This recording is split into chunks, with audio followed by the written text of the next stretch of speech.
la paracha de la semaine du grand rabbin Jacques Waknin.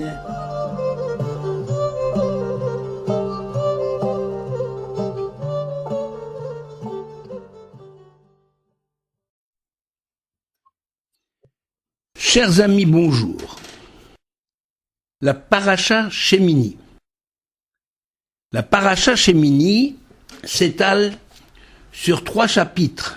2 chapitres, 9 et 10, sont consacrés au 8e jour de l'inauguration du sanctuaire, tandis que le chapitre 11 parle de Kashrut.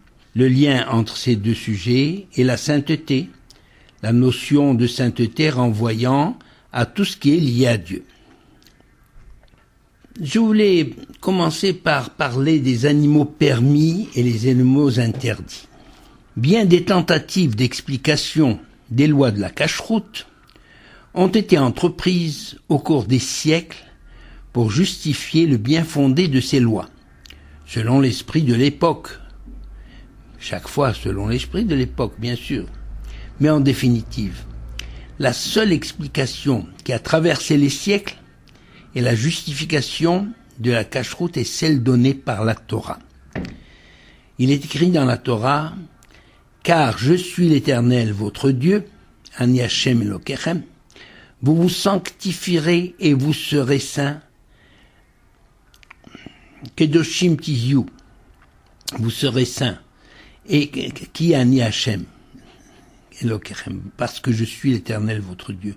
Ne vous rendez pas impurs par tous ces reptiles et toutes ces bêtes.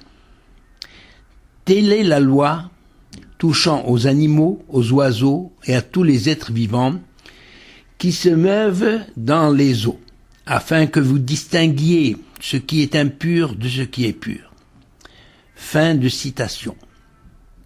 En effet, en quoi le chameau, le lièvre ou le porc sont-ils impurs ? Et en quoi des ruminants ayant les sabots cornés et fendus sont-ils davantage purs que d'autres bêtes des champs ? En vérité, les lois de la Kashrut sont des décrets divins qui échappent à la raison humaine. La Torah ne donne aucune raison à ces interdits, sauf peut-être pour le sang, parce qu'il est écrit « car la vie d'un être vivant est dans son sang ». Au chapitre 17, verset 11. Cependant, au cours des siècles, nos sages n'ont cessé de chercher à percer le secret de la Kashrut. Déjà Philon d'Alexandrie affirme que les aliments affectent la personnalité de l'être humain, tandis que plus tard le Rambam voit dans les lois de la Kashrut des règles d'hygiène. Mais à ce propos, s'il s'agissait d'hygiène et de protection, la Torah aurait dû mettre en garde contre les dangers de certains aliments, ce qui n'est pas le cas. D'autres sages pensent que les lois de la Kashrut ont été données à l'homme pour qu'il ait la maîtrise de soi et le contrôle de ses désirs, tandis que les ruminants peuvent lui inspirer la patience et la sagesse. Les sabots fendus inspirent également que ces bêtes ne sont pas des rapaces, ne déchirent pas leur proie avant de manger. Dans le domaine sociologique, on peut constater que la Kashrut a été un facteur de préservation de l'identité juive, en ce sens qu'elle a été, dans une certaine mesure, un rempart contre l'assimilation totale. Comment cela ? Eh bien, en favorisant les rencontres entre juifs, surtout au niveau des festivités. Les recherches se poursuivent et se poursuivront jusqu'à la fin des temps, parce que l'homme a besoin d'arguments rassurants, tant au plan intellectuel qu'affectif. Dans l'Antiquité, un événement a amené nos sages à être confrontés à ce problème de compréhension de certains passages de la Torah par les païens qui n'avaient pas accès à la tradition juive au travers de la loi orale.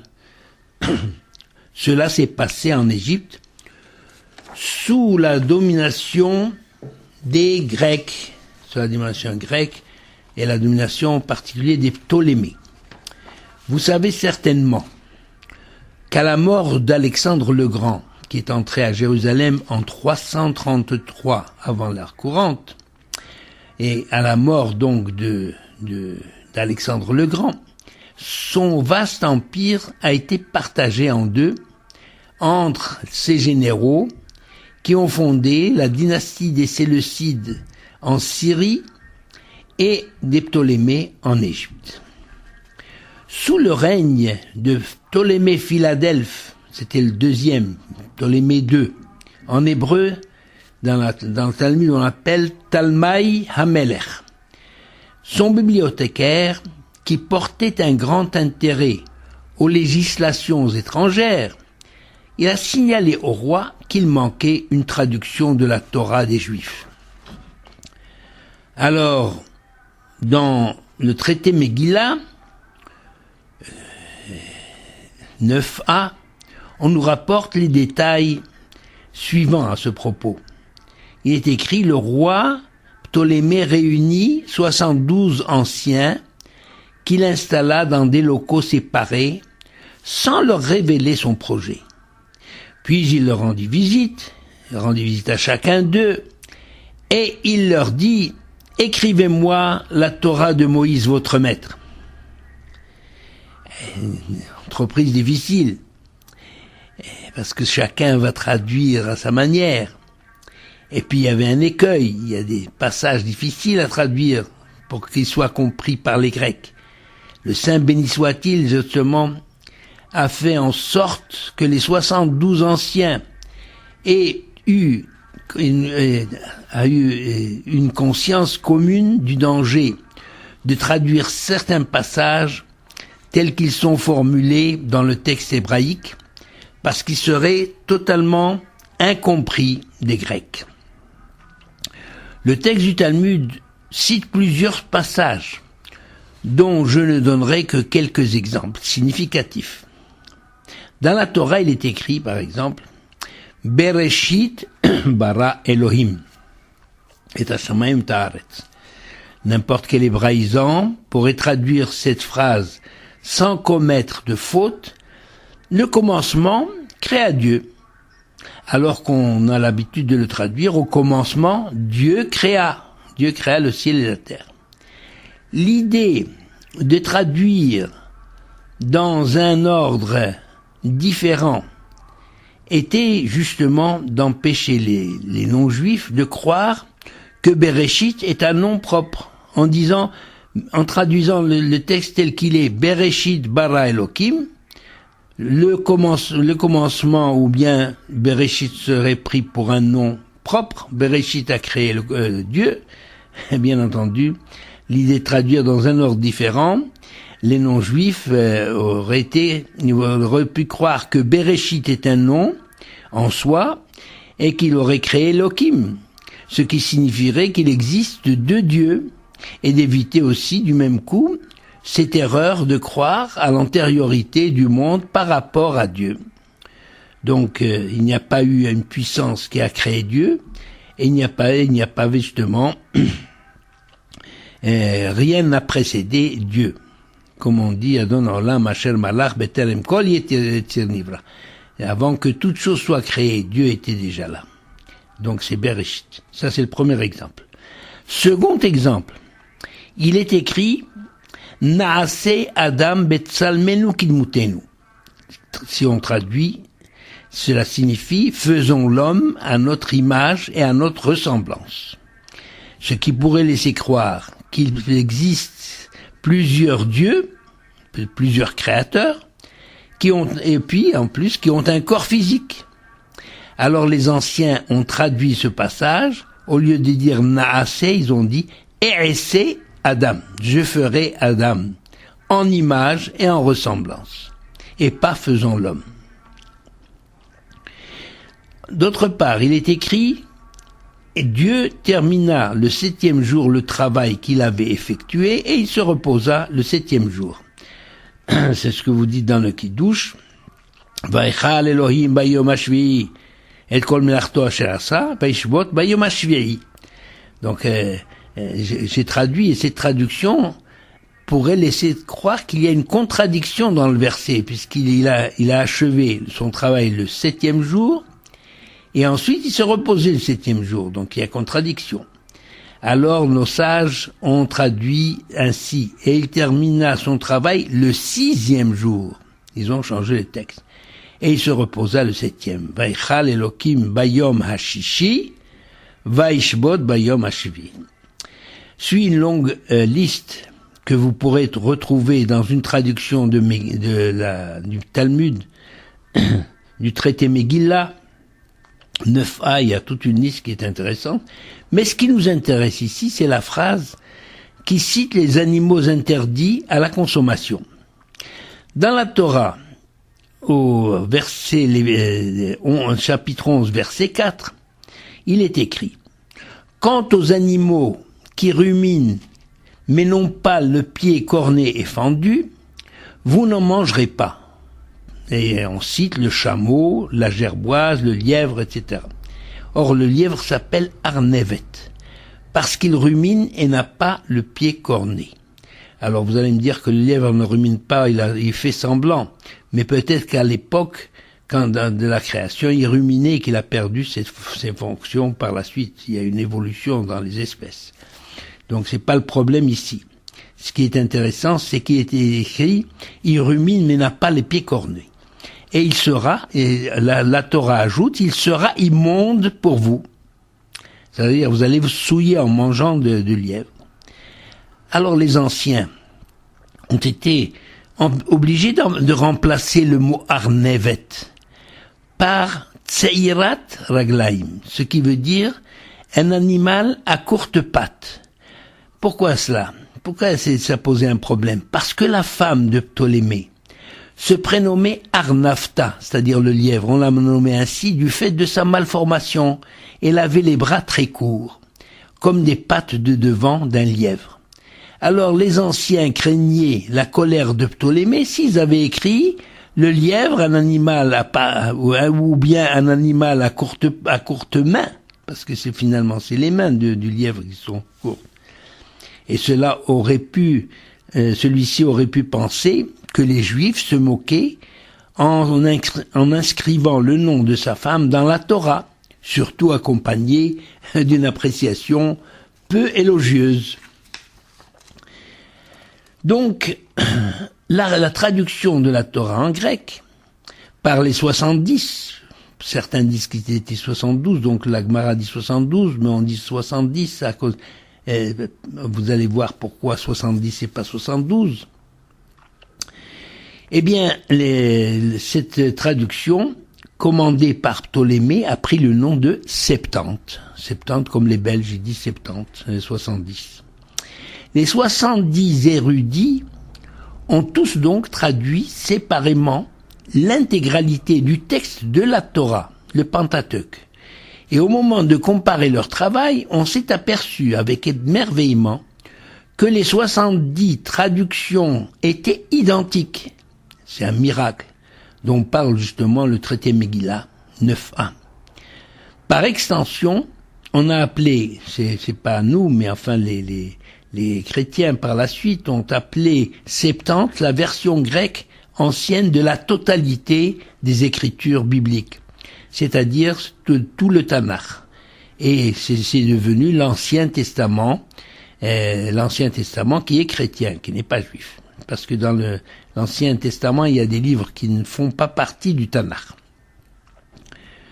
À Alexandrie, donc Alexandre le Grand a fondé la ville d'Alexandrie, en Égypte, et à Alexandrie, où vivait depuis la destruction du temple une importante communauté juive, le culte synagogal était public. Les Juifs laissaient librement entrer les païens, ils laissaient librement lire leurs textes, à la différence des autres religions. La Septante devint donc la loi civique du royaume d'Égypte, et aussi un élément de sauvegarde de l'identité juive dans la culture grecque. Selon le traité Megillah, seul le grec pouvait être une langue sacrée à côté de l'hébreu. Tant était grand le prestige des philosophes et des sciences grecques. Rabbi Abaou, suivant l'avis de Rabban Shimon ben Gamliel, donc une haute autorité juive de l'époque, dit que cette décision de Halacha est fondée sur un verset de la Torah. En effet, dans la Genèse, chapitre 9, 27, il est écrit « Yaft Elohim be'aol Hashem » Yaft Elohim, donc que Dieu étende les possessions de Japheth, et Veishkon be'aol Hashem, et qu'il habite dans les tentes de Shem, c'est-à-dire sémites, c'est dont descendent justement Abraham et le peuple juif. Ce qui signifie ce que Japheth a de plus beau, c'est-à-dire la langue grecque, devrait habiter dans les tentes de Sem. Ce n'est qu'au second siècle après justement l'extermination des communautés juives d'Égypte et de Cyrénaïque par l'empereur Adrien, que les Juifs abandonnèrent, l'Adrien était déjà romain, il n'est plus grec, par l'empereur Adrien, les Juifs ont abandonné totalement la Bible grecque qui devient uniquement celle des chrétiens. Et la Septante est devenue l'Ancien Testament des chrétiens exclusivement. Alors, si nous revenons au début de la paracha, qui parle aussi de sanctification, de sainteté, eh bien, le début de la paracha dit la chose suivante, Vaïhi bayom hashmini. Et ce fut le 8e jour. C'est le premier verset. Notre attention est attirée par l'emploi du verbe Vaïhi. Vaïhi qui introduit généralement une catastrophe, comme la tradition l'a établi à partir de la Megillat Esther. Vaïhi bimé Achashverosh, qu'on a lu il n'y a pas longtemps. Que représente donc ce 8e jour pour le désigner par l'article défini? Le 8e jour, Vaïhi bayom hashmini. À la fin de la paracha précédente, nous apprenons que tout s'est bien passé, que tout se passe bien, et qu'Aaron et ses fils doivent demeurer à l'entrée de la tente d'assignation durant 7 jours, en attendant le grand jour de l'inauguration du Mishkan, puisque pendant ces 7 jours, Moshe a monté le Mishkan là, et l'a démonté, il a montré le mécanisme et les travaux, comment offrir les sacrifices, comment organiser les encens, etc. Et pendant 7 jours, donc, les Kohanim étaient consignés à l'entrée de la tente. Or, malgré tous les sacrifices offerts par la suite, ce jour, jusqu'à ce jour, donc, par les Kohanim, la Shrina, la présence divine, ne s'est pas manifestée. Alors le peuple s'en plaignit. C'est alors que Moshe, pour calmer le peuple, qui reliait cette absence de la Shrina à la faute du veau d'or, donc à la culpabilité d'Aaron, eh bien il décide d'accompagner son frère à l'intérieur du sanctuaire, d'implorer la miséricorde divine, et aussitôt un feu est descendu du ciel et il a consumé l'holocauste offert sur l'autel en signe de pardon définitif de la faute du veau d'or et du retour de la présence divine au sein d'Israël. Alors le peuple a manifesté sa reconnaissance et sa joie, il a dressé des louanges à l'Éternel et ils tombèrent face à terre. C'est ce qui est marqué dans le Lévitique chapitre 9 verset 24.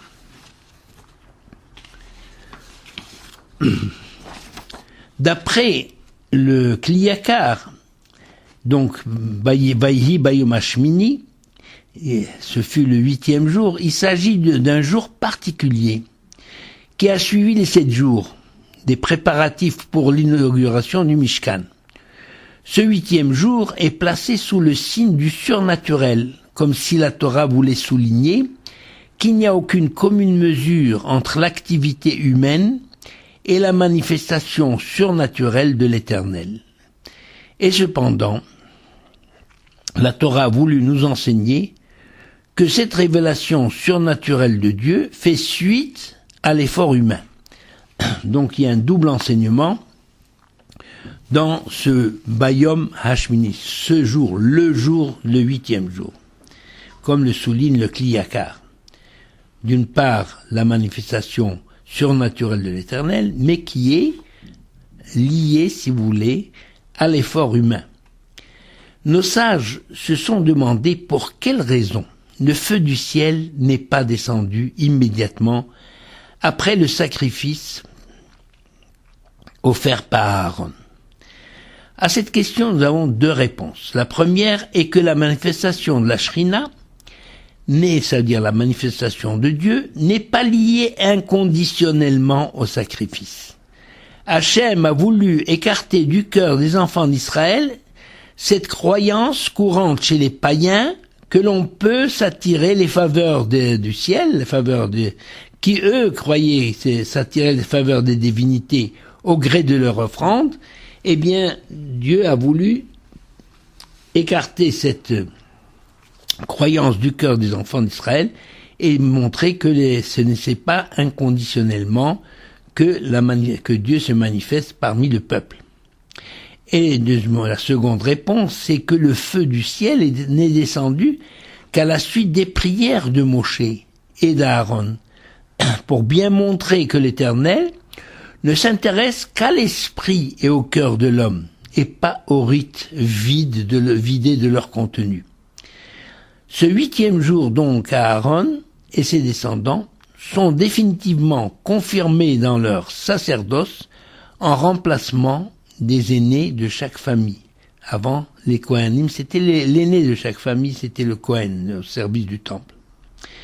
Alors, pour quelle raison ce jour de joie, tant attendu, et puis qui est attendu depuis la création, car il permettait désormais le pardon des fautes et une plus haute spiritualité dans le monde. Comment se fait-il que ce jour se soit transformé en jour de tristesse au lieu d'être un jour de joie? En effet, au sommet de la joie de ce jour, se produit un malheur sans précédent, la mort soudaine de 2 des 4 enfants, des 4 fils d'Aaron, Nadav et Avihu, 2 êtres exceptionnels par leur stature intellectuelle et spirituelle. Leur nom porte témoignage de leur grandeur. Nadav, c'est le généreux, et Avihu, c'est celui qui est digne de devenir le père de la nation juive. Pour quelle raison ont-ils été foudroyés en offrant un feu étranger? Que signifie ce feu étranger qui ne leur avait pas été commandé? Avant d'entrer dans le détail des fautes supposées avoir été commises par Nadav et Avihu, rappelons un principe essentiel de la vie spirituelle du peuple juif. Est-il nécessaire de rappeler que le monde a été créé selon des lois précises, établies par le Créateur, pour son maintien, le maintien du monde et son développement. Ces lois ont été consignées dans la Torah, et il est donné à tout un chacun de scruter le texte de la Torah, de le méditer, de l'interroger, de l'interpréter. Mais dès qu'il s'agit de halakha, c'est-à-dire dès que l'on aborde le domaine de la halakha, la faculté de fixer les lois qui déterminent la marche du monde, eh bien, cette faculté n'est plus laissée à la discrétion de chacun. Seuls sont habilités à le faire ceux qui ont été investis, de ce pouvoir par leur maître, lequel lui-même a reçu son habilitation de son maître, en remontant ainsi de génération à génération jusqu'au premier maître, Moshe Rabbeinu, qui lui-même ne fait que transmettre les ordres reçus de Dieu. Cette continuité voulue par Hachem, le Créateur, est le seul garant de la marche du monde et de la pérennité du peuple juif. Pour quelle raison ? Facile à comprendre. La Torah, d'origine divine, dépasse l'entendement humain. Certaines lois sont incompréhensibles et ne sont abordables que grâce à l'éclairage qu'en en donne la tradition transmise de génération en génération depuis Moshe Rabbeinu. Il est vrai que le Talmud affirme l'existence d'une multiplicité d'interprétations qui traduisent les différents visages de la vie, les différents aspects de la vie, mais tous ces avis, toutes ces interprétations sont selon la tradition, des paroles du Dieu vivant, Elu ve'elu divrei Elohim Chayim, c'est-à-dire qu'elles sont toutes dans la vérité, une vérité aux multiples facettes. Apparemment, Nadav et Avihu ont voulu rénover de leur propre chef, sans tenir compte de la norme consignée dans la Torah. Et pourtant, ils sont cités comme deux êtres exceptionnels. C'est certainement en raison de leur haute position sociale que l'Éternel a été si prompt à les sanctionner. En effet, c'est la justification avancée par Moshe Rabbeinu à son frère, Aaron, complètement choqué. Hu Asher Diber Hashem, c'est ce que Hashem a déclaré en disant, il a dit, Bikrovai et Kadesh, je serai sanctifié par mes proches, et à la face de tout le peuple, je serai glorifié, ou je serai honoré. Rashi traduit cette parole divine en disant, c'est Moshe qui va expliquer à son frère, à Aaron, en lui disant, il va expliquer cette parole de Dieu. Il dit, je savais que la maison de l'Éternel serait sanctifiée par ceux qui aiment l'omniprésent, c'est-à-dire qui aiment Dieu. Et je me demandais si c'était par toi ou par moi. Eh bien, je sais désormais que Nadav et Avihu sont plus grands que toi et moi. En d'autres termes, l'Éternel est exigeant envers ses élus, ceux qui sont proches, le plus proche de lui. Plus une personne est haute et placée et haut placée, plus sa faute prend de l'ampleur et plus la justice est exigeante et plus sévère.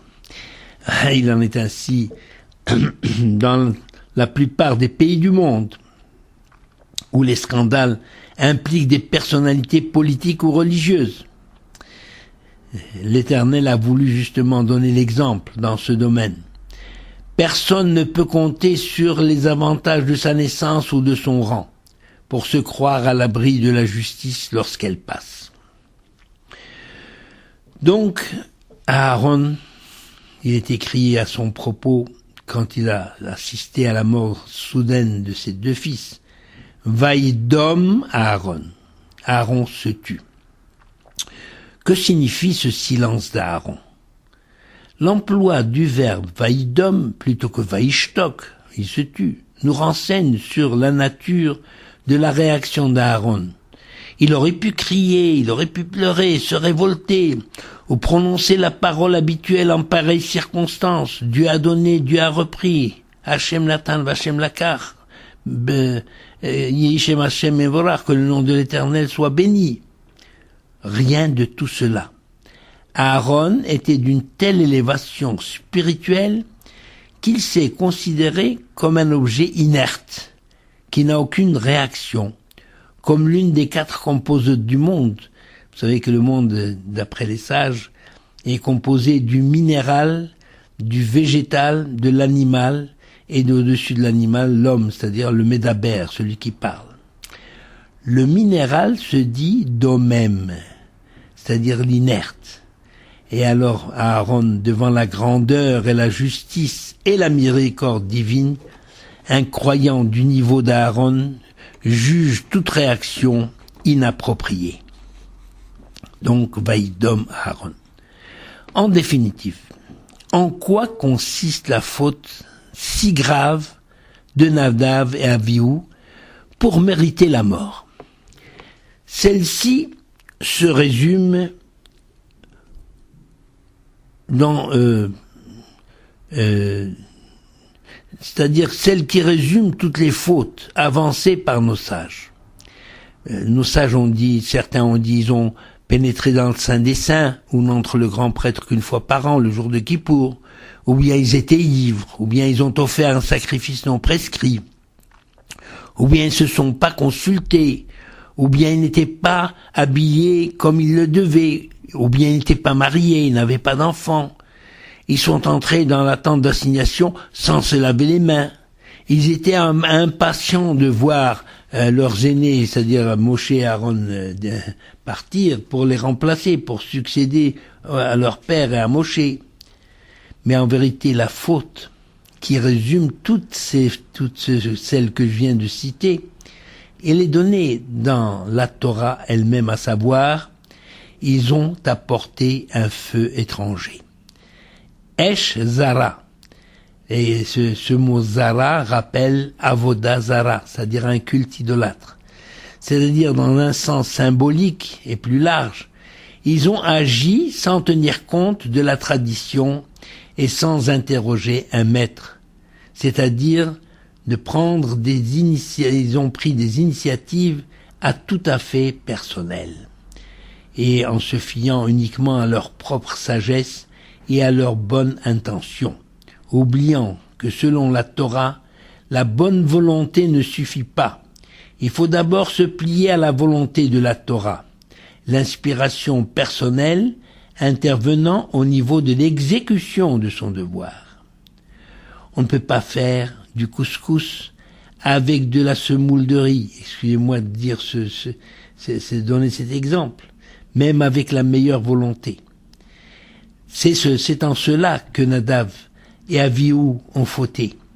Ils se croyaient au-dessus des lois et voulaient imposer leur propre législation. Leur intention était bonne, c'était pour servir l'Éternel. D'ailleurs, la Torah continue à les appeler des saints, qu'ils sont restés même après la faute. Mais cela ne suffit pas, puisqu'il est écrit Bigdoshai et Kadesh.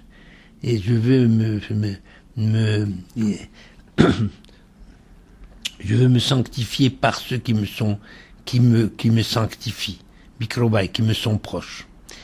Il en est ainsi de tous ceux qui veulent vivre leur judaïsme, en rabaissant la Torah à leur niveau et pas en s'élevant au niveau spirituel de la loi divine. Beracha ve'atzlacha, Shabbat Shalom.